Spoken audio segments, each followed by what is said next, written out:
Podcast Story. Les télécrochets existent depuis longtemps. Et quand je dis longtemps, je ne parle pas de Jennifer, Christophe Willem ou Julien Doré. Non, je vous parle d'un temps que les moins de 40 ans ne peuvent pas connaître. Avant même le télécrochet, il y avait le radiocrochet. Initialement organisé comme un festival de chant itinérant, les radiocrochets se sont développés dès les années 30 et sont devenus très populaires à partir des années 50.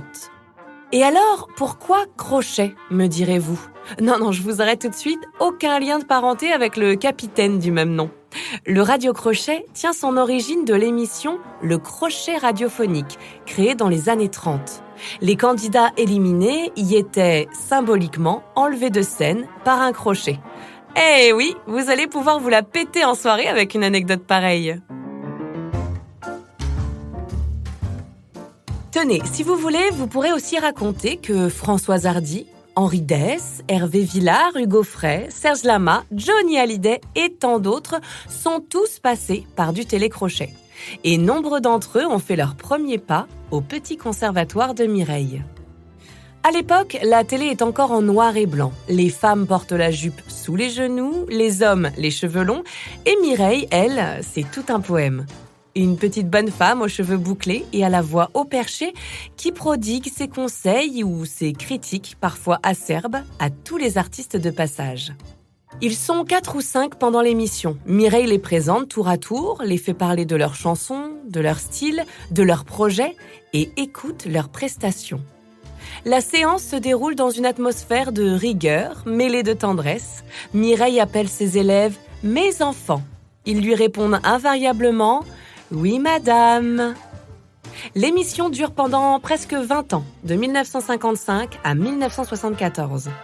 On a vu les jupes raccourcir, les chanteurs devenir des stars de la chanson, et Mireille, elle, est restée Mireille jusqu'à sa mort en 1996. À quelques années près, Mireille aurait pu être la marraine du premier télécrochet dans sa version télé-réalité, la Star Academy. Et pas de doute, elle aurait eu beaucoup à dire sur les élèves, sur le grain de folie de Jean Pascal ou sur le charisme de Georges Alain. Mais revenons en arrière, revenons en avril 2001, Loft Story débarque sur M6 et provoque un raz-de-marée. Les audiences sont astronomiques, les critiques explosives et la télé-réalité devient un phénomène de société. Encore pire que les vaccins en 2021, le sujet soulève les foules. TF1 se range du côté des audiences et lance un appel à Endemol, la société de production du Loft, à qui il commande un concept. Alexia Laroche-Joubert, qui est à cette époque la productrice d'Endemol, est alors en visite dans la maison mère aux Pays-Bas. Elle assiste à la finale de Big Brother, le grand frère du Loft, mais aussi à un tournage pour une nouvelle émission intitulée Star Maker.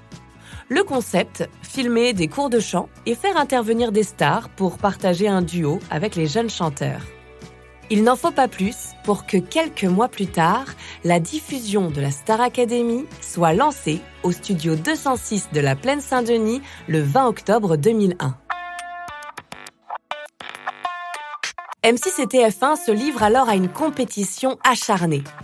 Oui, je vous ai dit plus tôt que la Starac était le premier télécrochet de type télé-réalité. Eh bien, ce n'est pas tout à fait vrai. 1 mois avant l'arrivée de la Starac sur TF1, un autre télécrochet avait déjà fait son apparition sur M6, Popstar. La petite chaîne montante a encore eu un coup d'avance. Les concepts sont malgré tout différents. Sur M6, Popstar nous invite à suivre des castings dans toute la France, semaine après semaine, pour voir émerger un groupe dont les membres, les chansons, le look et même le nom auront été choisis sous les yeux du public. TF1, quant à elle, propose de suivre tous les jours, lors des quotidiennes, une quinzaine d'apprentis chanteurs. Comme dans le Loft, on les voit vivre, aimer, rire, souffrir et on s'attache à leur personnalité, parfois même plus qu'à leur voix. Mais étonnamment, ce ne sont pas les petites histoires des académiciens qui plaisent le plus à la ménagère tant appréciée des publicitaires. Quand le montage de l'émission se concentre trop sur la vie des candidats, les audiences baissent. Alors on remet en lumière le côté artistique, les audiences remontent et dépassent largement celles de Popstars.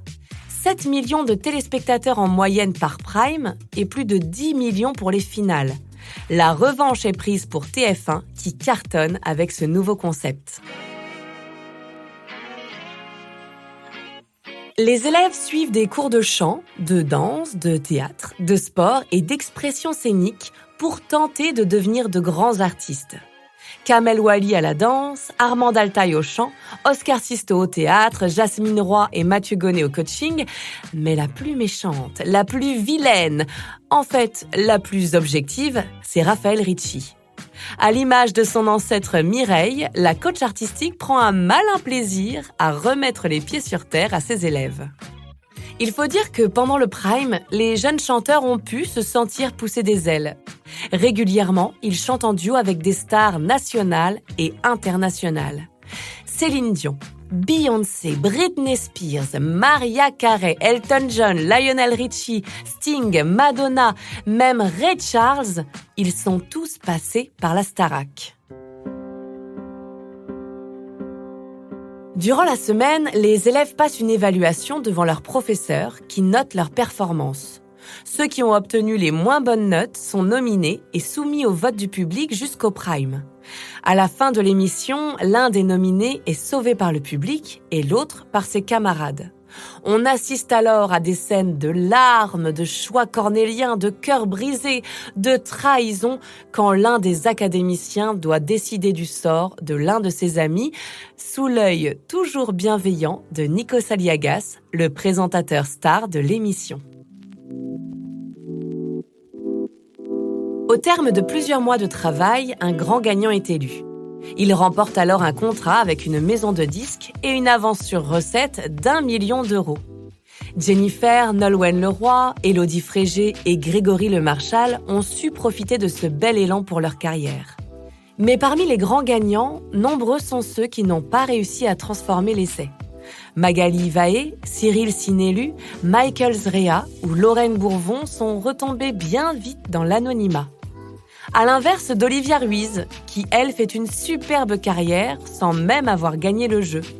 Ou encore Jean-Pascal Lacoste ou Karima Charny, que l'on peut voir régulièrement sur nos petits écrans. La Starac, c'est un jeu, certes, mais de la télé-réalité avant tout. Et pour TF1 et sa ménagère, le choix d'un candidat comme Grégory Lemarchal a été déterminant. Saison 4. Grégory a 21 ans lorsqu'il apparaît pour la première fois sur le plateau de la Starac. Nous sommes en 2004 et Grégory émeut la France entière avec son histoire personnelle. En effet, le jeune garçon est atteint de mucoviscidose, une maladie respiratoire qui le fatigue grandement au quotidien. Dès les premiers jours, Grégory fait l'unanimité. Pour le public et pour ses camarades, le jeune chanteur a tout d'un grand gagnant. Le dernier prime leur donnera raison, avec une victoire écrasante à 80% face à Lucie. Par son enthousiasme, sa gentillesse, son talent, sa force face à la maladie, Grégory a rassemblé la France autour de lui. Le voir chanter « Et maintenant » ou encore « SOS d'un terrien en détresse » est tout simplement déchirant. Malheureusement, moins de 3 ans après sa victoire, Grégory meurt des suites de la mucoviscidose. Un drame qui, si l'on est un peu cynique, viendra appuyer la position de la Star Academy. Épisode hors saison, rendez-vous hommage, téléfilm, TF1 aura su rassembler les foules autour du plus grand drame de l'histoire de la télé-réalité française. Après la première saison de la Star Academy et le couronnement de Jennifer, on a vu de nombreux télécrochets faire leur apparition. La Nouvelle Star, The Voice Kids ou encore La France a un incroyable talent, ils sont tous des tremplins qui ont vu émerger de nombreux chanteurs. En 2022, dans sa 10e saison et après un passage à vide sur Énergie 12, le retour de l'émission sur TF1 est un vrai succès. Le public est au rendez-vous avec 1 à 2 millions de téléspectateurs en moyenne sur les quotidiennes. Un très beau chiffre qui fait de TF1 la véritable gagnante de la Star Academy. Podcast Story. On a tous une histoire à écouter. Ne manquez aucun épisode de Podcast Story. Abonnez-vous et mettez 5 étoiles sur Podcast Addict, Amazon Music ou Spotify.